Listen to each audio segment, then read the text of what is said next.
Halo pecinta film Indonesia, kembali bersama kami dengan film jadul Indonesia yang tentunya sangat populer di zamannya guys.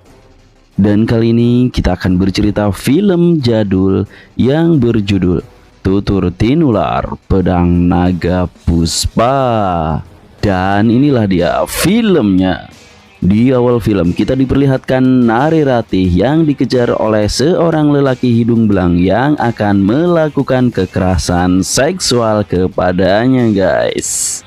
Beruntunglah sang kekasih yang saat itu menemukan tusuk kondenya, mengejar dan menyelamatkannya. Setelah Nari Ratih terselamatkan, rupanya nafsu birahinya lagi naik nih guys. Hingga Arya Kamandanu pun dibekapnya, dan akan tetapi guys, Arya Kamandanu yang menolak ajakan nakal dari Nari Ratih, justru kini Nari Ratih yang baper guys. Ya begitulah wanita ya guys ya. Ahai, ajakan enak-enak dari Nari Ratih yang ditolak Arya Kamandanu kini menjadikan hubungan mereka menjadi renggang guys. Scene kini berpindah. Arya Dwi Pangga, kakak kandung dari Arya Kamandanu yang menyukai Nari Ratih, pun memanfaatkan keretakan hubungan mereka. Puisi indah alias puisi beracun alias gombalan ya guys ya, membuat Nari Ratih melayang guys. Sepertinya Nari Ratih ini mudah terbuai oleh kata-kata manis lelaki ya guys ya. Singkat cerita, Nari Ratih yang telah melakukan cocok tanam dengan Arya Dwi Pangga dihampiri Arya Kamandanu yang begitu terluka guys. Bertahun-tahun wanita yang ia cintai ia jaga kini telah dirusak oleh kakak kandungnya sendiri. Singkat cerita, Arya Dwi Pangga pun dinikahkan dengan Nari Ratih. Arya Kamandanu yang begitu galau guys melihat wanita yang dicintainya menikah dengan kakak kandungnya. Ia pun berlalu pergi meninggalkan acara pernikahan kakaknya. Arya Kamandanu yang berlari ke tengah hutan bertemu lelaki bertopeng dan bertarung dengannya. Dalam pertarungan tersebut, Arya Kamandanu mudah saja dikalahkan oleh lelaki bertopeng tersebut.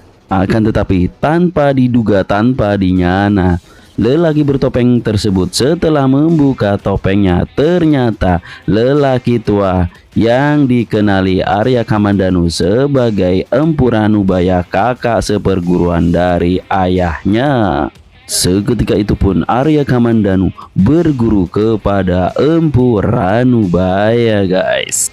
Di bawah bimbingan Empu Ranubaya, Arya Kamandanu terus berlatih dan mengalami perkembangan pesat di bawah bimbingannya.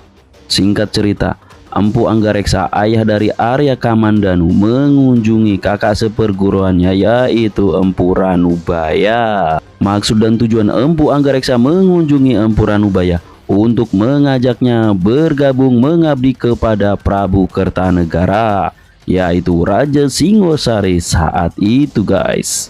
Akan tetapi tawaran Anggareksa ditolak mentah-mentah oleh Empu Ranubaya.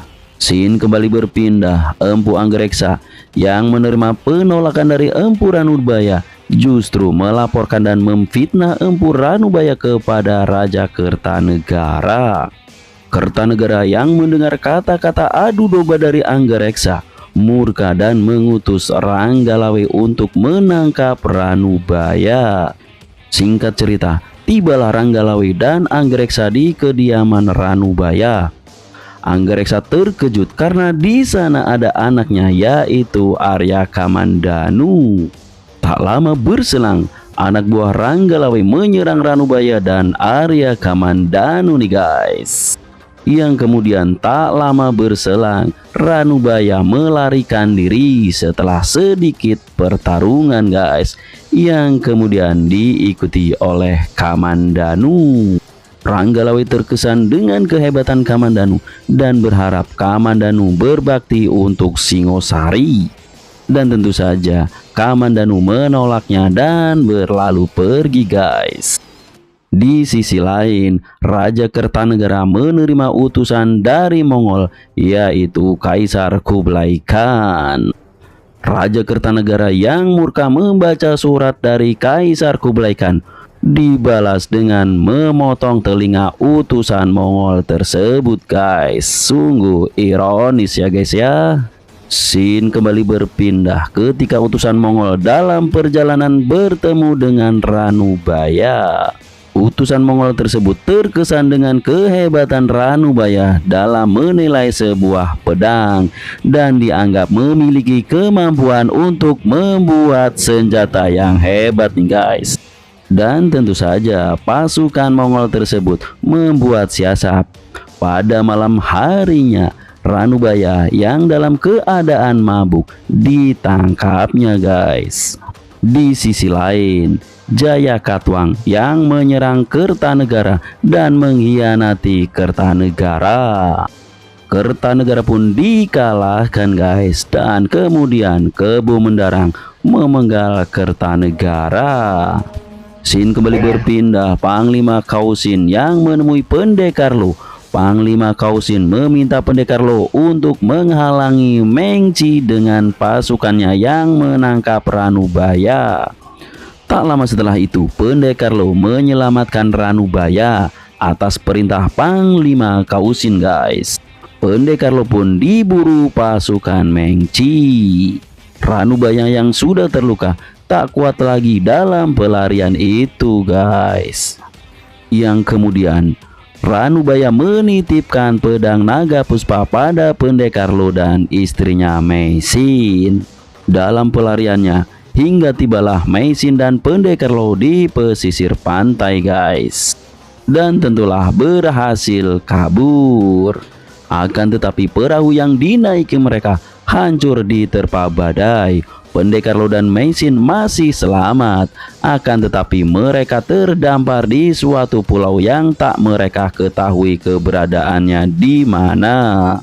Scene kembali berpindah, Kebu Mendarang dan Empu Tong Bajil yang sedang mengadakan sayembara.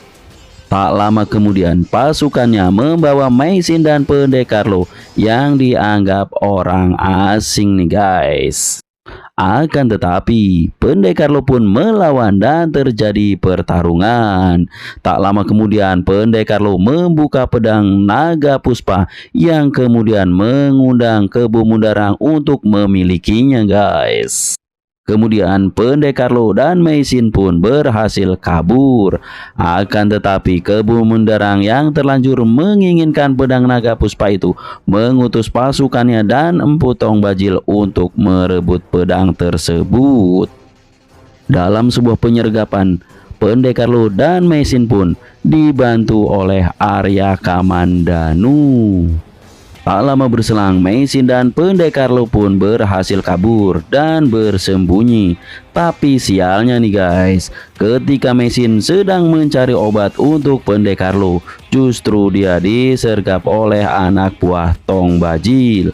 Dan kemudian terjadilah pertarungan, dan dengan susah payah tentunya guys, Pendekar Lu mampu mengalahkan anak buah Tong Bajil tersebut nih guys. Di sisi lain, Meisin yang sedang mencari obat untuk Pendekar Lu kembali bertemu dengan Kamandanu. Meisin dan Kamandanu yang menemui Pendekar Lu dalam keadaan terluka parah setelah pertarungannya. Dan tak lama berselang, datanglah Empu Tong Bajil yang menginginkan pedang naga puspa tersebut nih guys. Dalam keadaan sekarat, Pendekar Lu menyerahkan pedang naga puspa tersebut kepada Kamandanu. Berbekal pedang naga puspa, Kamandanu menghadapi Empu Tong Bajil yang mendatanginya nih guys. Dan terjadilah pertarungan hebat. Yang awalnya Empu Tong Bajil menganggap remeh Kamandanu, kini ia terkejut melihat kemampuan Kamandanu dan mampu mengalahkannya dengan menggunakan pedang naga puspa guys. Empu Tong Bajil yang terluka parah pun ia pergi kabur nih guys. Tak lama berselang, tentu saja Kamandanu menemui Meisin dan Pendekar Lu. Akan tetapi saat itu guys, pendekar Lu telah meninggal ya guys ya. Dan kemudian film pun berakhir. Nantikan kelanjutan dari film Tutur Tinular ini di edisi selanjutnya ya guys ya. Untuk tidak ketinggalan update dari cerita film selanjutnya, jangan lupa like and subscribe ya guys ya. Terima kasih, wassalam.